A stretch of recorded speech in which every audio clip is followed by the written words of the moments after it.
So yun, magandang umaga mga panalo. So pakinggan nyo mabuti. Check natin yung odometer nitong motor na to. So 24,569 kilometers. Ganito na yung tunog nya. Ganda, diba? Yan tunog. Tensioner yan kapag ganyan. So ito na ipapalit natin. Tapos pakinggan natin ulit mamaya after natin gawin.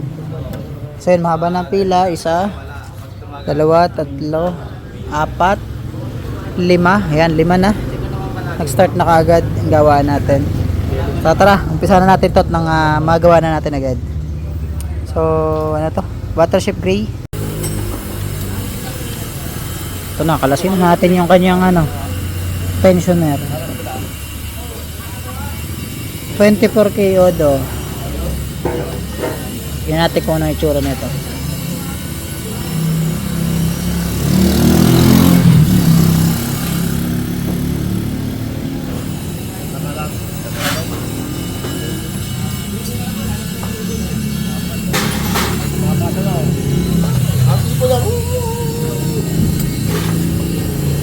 Tanggal na tensioner niya.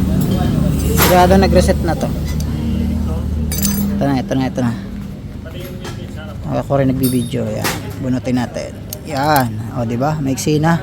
Sira na yung spring, o. Ito na yung nakuha natin. Init. Ayan, o. Maiksi na. Kaya masama na yung tunog. Alin to? O. Sa palit natin, manual. Manual na tayo mga panalo.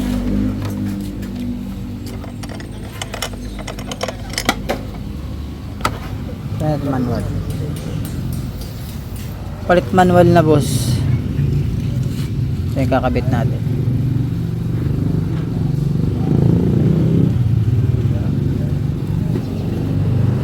Ito yung papalit natin mga panalo. So ayan na.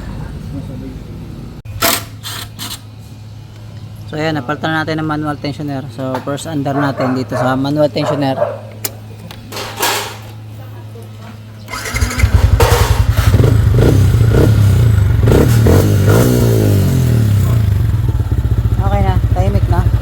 Pwede naman paingayin. So yun, so yung tensioner natin ipalit natin manual. So yun na yung resulta after magawa na. So di ko alam kung nasan yung ating kasamang isa.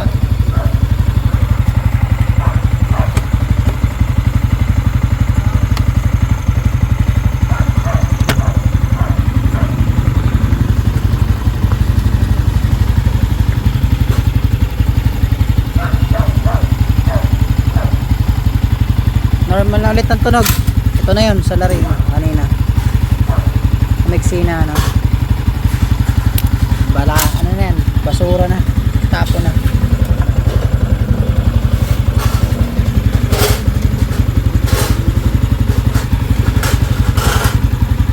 Ede, buhay mo na muna to. Mabilis lang to.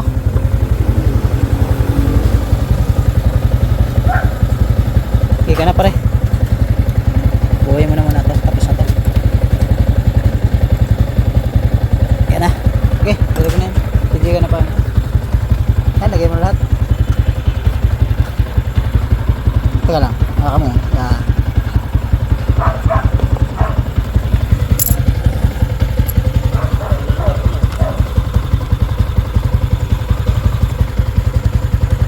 Okay na ulit yan mga panalo. Hindi ko alam kung kailan ulit bibigay. Okay. Pakayan.